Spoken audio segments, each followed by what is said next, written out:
Shalom, salam berkat dari kami untuk pendengar sekalian. Saat ini pendengar akan diberkati dengan program Hari Ini Harinya Tuhan bagian yang ke-8. Sebuah program rohani tentang doktrin Alkitab yang menolong kita untuk semakin tertanam dalam kebenaran firman dan bertumbuh dalam kemuliaan. Bersama hambanya, Pendeta Gilbert Lumwendong, STH. Banyak orang merasa doktrin Alkitab sebagai sesuatu yang membingungkan. Tetapi tahukah saudara bahwa doktrin Alkitab intinya adalah memahami Alkitab dengan benar, dengan pemahaman yang sistematis, sehingga kita terus dapat tertanam di dalam kebenaran firman, sehingga kita terus bertumbuh di dalam kemuliaan Allah. Buka hati saudara sekalian untuk menerima berkat-berkat firman-Nya hari ini. Kalau kita mau kaji dengan baik, maka kita akan ada pada kesimpulan bahwa tindakan yang paling bodoh dalam kehidupan ini adalah meragukan Tuhan. Lalu sebagian kita bertanya, loh kita kan manusia biasa pendeta, wajarlah kadang-kala dalam hidup ini iman kita bangkit, semangat, sukacita. Tetapi di sisi yang lain kadang-kala iman kita sedang down, kita sedang putus asa, kita sedang rasa tidak berpengharapan. Nah, tahukah saudara, apapun boleh terjadi dalam hidup kita, tetapi kita tetap harus punya keyakinan, aku tahu kepada siapa aku percaya, aku yakin dia berkuasa. Kita harus berani berkata, dulu aku muda, sekarang aku menjadi tua, tidak pernah aku lihat anak cucu orang benar meminta-minta roti. Kita harus punya keyakinan Yesus Kristus Tuhan Raja Juru Selamat kita tetap sama dulu, kemarin, hari ini, dan sampai selama-lamanya. Karena kalau kita mulai meragukan kasih Tuhan, apa yang terjadi? Kita akan selalu hidup di dalam perasaan tertekan dan serba salah. Coba saudara perhatikan orang-orang yang selalu hidup di dalam meragukan Tuhan, ujung-ujungnya pasti jiwanya akan selalu tertekan dan serba salah. Makanya Daud berkata, mengapa engkau hai tertekan hai jiwaku, berharaplah kepada Tuhan, jangan lupakan segala kebaikannya. Dengan lain kata, kalau kita mulai meragukan kasih Tuhan, kita mulai melupakan segala kebaikan Tuhan, maka yang timbul adalah jiwa kita tertekan. Dan ketika jiwa kita tertekan, akhirnya kita mulai menjadi pribadi-pribadi yang serba salah. Karena kita merasa, aduh mau begini gimana, aduh mau begitu gimana. Tetapi sebaliknya, kalau kita yakin akan kasih Tuhan, maka kita juga akan melangkah dalam kepastian. Kita melangkah dalam keberanian. Kita melangkah dengan visi yang jelas dan tegas dalam kehidupan kita. Karena itu, pastikan apapun boleh terjadi, tetapi kita tetap yakin bahwa Tuhan tidak akan pernah mengecewakan kita. Kita tetap yakin bahwa Tuhan tidak mungkin meninggalkan kita. Kita tetap yakin bahwa Dia tetap Tuhan yang baginya tidak ada perkara yang mustahil. Haleluya. Yang kedua saya pelajari, kenapa tindakan yang paling bodoh dalam kehidupan ini adalah meragukan Tuhan. Yang pertama, karena dengan meragukan Tuhan, kita akan selalu hidup tertekan dan serba salah. Yang kedua, kita tidak akan memiliki kuasa serta hikmat. Karena hikmat itu, kuasa itu datangnya dari kedekatan kita kepada Tuhan. Karena itu Alkitab berkata, hanya dekat Allah saja aku tenang. Alkitab berkata, kalau Roh Kudus turun ke atas kamu, kamu akan menerima kuasa. Saudaraku yang kasih dalam Tuhan, artinya apa? Artinya kalau kita mulai meragukan kasih Tuhan, kita mulai meragukan pertolongan Tuhan, kita mulai meragukan kuasa Tuhan, maka pada saat yang bersamaan kita akan makin jauh. Dan waktu kita makin jauh dari Tuhan, kita kehilangan kuasa, kita kehilangan hikmat, kita kehilangan kebijaksanaan. Karena itu kembali dekat dengan Tuhan, kembali beriman dan meyakini janji-janji Tuhan. Tidak selamanya pertolongan Tuhan seperti yang kita alami dan rasakan senantiasa dan kita harapkan, tetapi seringkali pertolongan Tuhan berbeda dengan apa yang kita alami sebelumnya, kita rasakan dan kita inginkan dalam hidup kita. Tetapi Tuhan berdaulat penuh, apapun yang Dia kerjakan buat kita selalu itu yang terbaik. Jadi sekali lagi saya mau ulangi, tindakan yang paling bodoh dalam kehidupan ini adalah meragukan Tuhan. Mengapa? Yang pertama, karena orang yang meragukan Tuhan akan selalu hidup dalam ketertekanan dan perasaan serba salah. Yang kedua, seorang yang meragukan kasih Tuhan tidak akan punya kuasa dan tidak akan memiliki hikmat.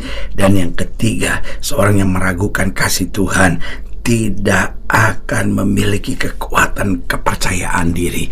Dia akan menjadi orang-orang yang gak punya percaya diri. Dia akan menjadi orang-orang yang gampang diombang-ambingkan. Kenapa? Karena orang kalau udah meragukan kasih Tuhan, berarti dia kehilangan pegangan dalam jiwanya. Sebagai hamba Allah, saya mau ingatkan, semua boleh mengecewakan kita, tetapi bukan Tuhan kan yang mengecewakan kita.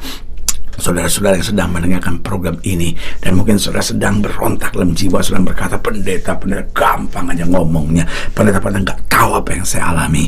Saya harus jujur bilang, mungkin saya nggak tahu apa yang sedang kau alami, tetapi saya harus jujur katakan, Tuhan tidak pernah akan mengecewakan kita. Dan yang keempat, saya pelajari bahwa kenapa tindakan yang paling bodoh dalam kehidupan ini adalah meragukan Tuhan. Karena orang-orang yang meragukan kasih Tuhan, orang-orang yang meragukan kuasa Tuhan akan kehilangan iman untuk melihat perkara-perkara dahsyat.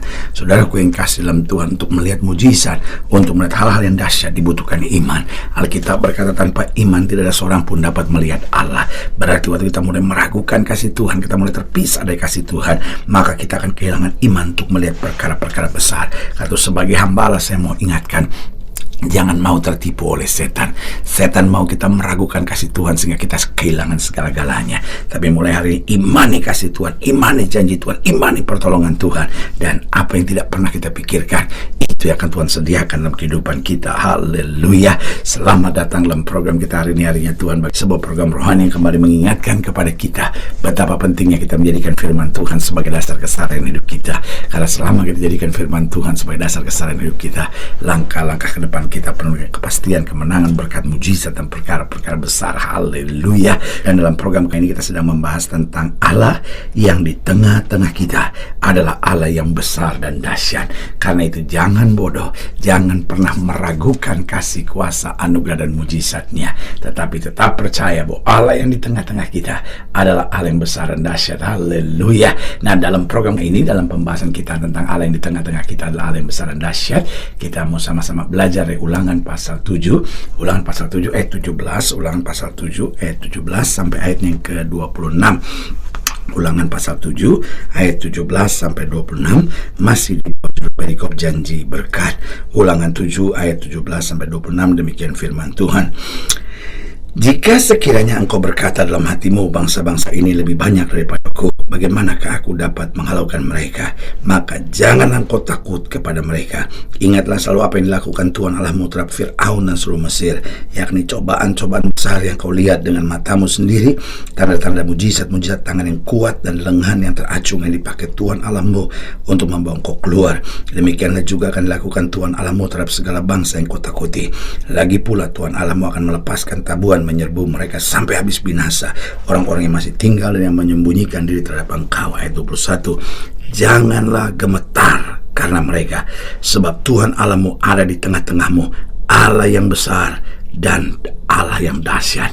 Saya ulangi sekali lagi ayat 21, janganlah gentar karena mereka, sebab Tuhan Allahmu ada di tengah-tengahmu, Allah yang besar dan dahsyat. Saya ulangi sekali lagi, Allah yang besar dan dahsyat. Saya ulangi sekali lagi, Allah yang besar dan dahsyat. Haleluya. Makanya Tuhan bilang, janganlah gemetar terhadap mereka. Ayat 22, Tuhan Allahmu akan menghalau bangsa-bangsa ini dari hadapanmu sedikit demi sedikit. Engkau tidak boleh membinasakan mereka dengan segera, supaya jangan binatang hutan menjadi terlalu banyak melebihi engkau.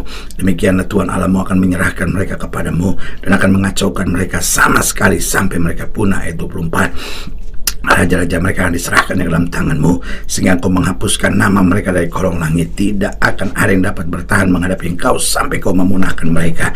Ayat 25, patung-patung alam mereka haruslah kau bakar habis. Perak dan emas yang ada pada mereka janganlah kau ingini dan kau ambil bagi dirimu sendiri, supaya jangan kau terjerat karenanya. Sebab hal itu adalah kekejian bagi Tuhan Allahmu.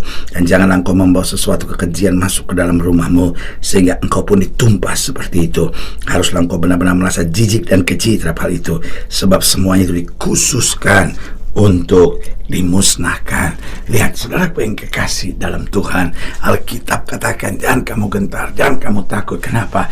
Allah yang di tengah-tengah kita adalah Allah yang besar dan dahsyat. Haleluya. Saudaraku yang kasih dalam Tuhan, berarti kita belajar 4 kebenaran yang luar biasa di sini. Karena Dia adalah Allah yang besar dan dahsyat. Yang pertama, Dia dapat memakai kita serta menerima kita apa adanya. Saudaraku yang kasih dalam Tuhan, karena Dia besar dan dahsyat, bukan berarti Dia hanya sanggup melakukan segala perkara, tapi itu juga berarti Dia bisa pakai kita. Dia juga bisa terima kita apa adanya. Jangan jadi orang Kristen yang minder, yang sebentar-bentar nangisi kekurangan dan kelemahan kita, lalu berkata, aduh rasanya kayaknya udah gak ada harapan lah, kekurangan saya begini, kelemahan saya begini, kegagalan saya begini. Kelemahan, kekurangan, dan kegagalan kita tidak akan menghambat karya Allah yang besar bagi kita. Karena sebagai hamba Allah, saya mau ingatkan, Allah yang di tengah kita adalah Allah yang besar dan dahsyat. Dia bisa memakai kita dan menerima kita padanya. Yang kedua, karena Dia Allah yang besar dan dahsyat, di tengah-tengah kita Dia dapat menghancurkan segala rancangan kejahatan dari musuh-musuh kita. Saudaraku yang kekasih dalam Tuhan, ada orang-orang yang senyum di depan saudara, tapi belum tentu senyum di belakang saudara. Ada orang-orang yang kelihatannya senyum di depan saudara, tetapi di belakang saudara sedang merancang kehancuran bagi hidupmu. Itu yang saya sebut musuh. Ada begitu banyak musuh yang ada di belakang kita dan mau merancangkan sesuatu. Kita nggak usah jadi orang yang curigaan dan akhirnya paranoid, tetapi kita jadi orang yang tetap beriman, percaya, dan tetap hidup dalam kasih.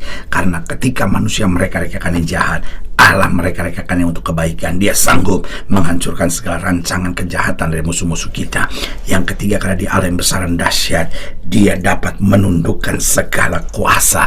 Oh, tidak ada Tuhan seperti Dia. Bodoh kalau kita lari pada kuasa-kuasa kegelapan, karena iblis itu awalnya kelihatan menolong kita, tetapi ujung-ujungnya meminta tumbal yang mematikan dan membinasakan kita.